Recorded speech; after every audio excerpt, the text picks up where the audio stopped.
Gujarati film industry દર વખતે એક નવો મુકામ જે છે સર કરી રહ્યું છે.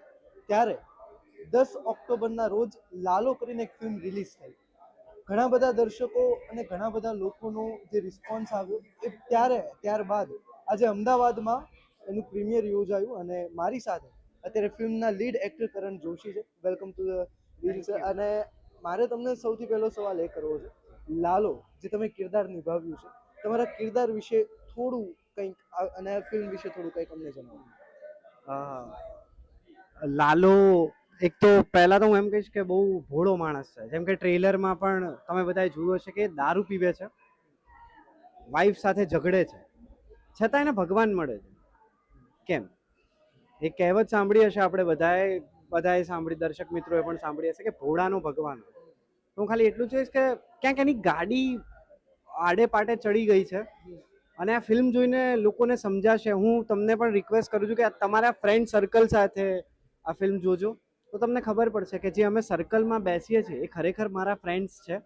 અને ફ્રેન્ડ્સ કેવો હોવો જોઈએ, અને સાચા ફ્રેન્ડ્સ હોય જે ગાડી જીવનની કદાચ ક્યારેક એવી ક્ષણ આવી જતી હોય છે કે જે આખું જીવનની ગાડી આડા પાટે ચડાવી દેતી હોય છે, તો એને સીધા પાટે કઈ રીતે એક મિત્ર ચડાવી શકે છે વિધાઉટ બિંગ હાર્શ.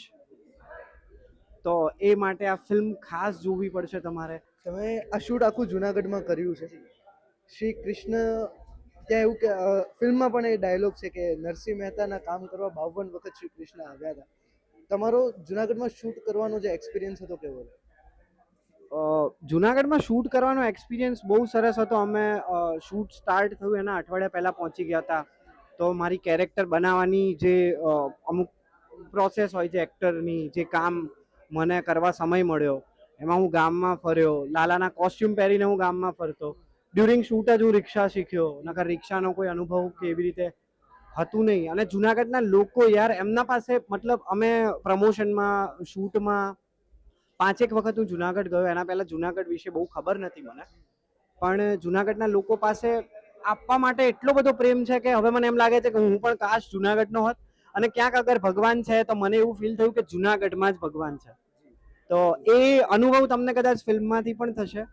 તો મતલબ હું દર્શકોનું સ્પોઇલર્સ નથી આપી રહ્યો, પણ તમે જોવો, આ ફિલ્મ એક અનુભૂતિ છે, લાગણી છે, એને માણો. ઉત્સવ છે તો ઉજવો. હવે ઉત્સવ તમારો છે, કેમ કે અમારી ફિલ્મ ઓલરેડી રિલીઝ થઈ ગઈ છે.